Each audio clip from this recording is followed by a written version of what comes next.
Good afternoon mga idol. Dito tayo ngayon sa SLEX. Papunta tayo ng Paco Arena. Kaya lang may masyadong matraffic. Ayan.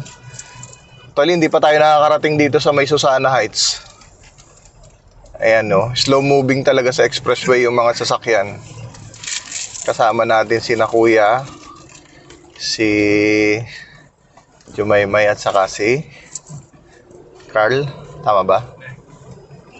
Ayan, manonood sila ng panonood natin si Ate Stin sa kanilang choral competition ba yun?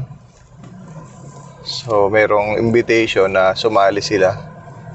So, it's inter-college choral competition na gaganapin sa Paco Arena. So mamaya magmamapa na lang tayo kasi hindi naman natin kabisado yung papunta doon. Kaya lang alas 4 daw yung program. Ang oras ngayon pala 2:30 PM. So sana umabot tayo.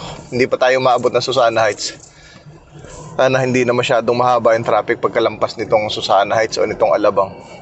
Mag-ano na lang tayo, mag-skyway na lang para mas mapabilis ng konti.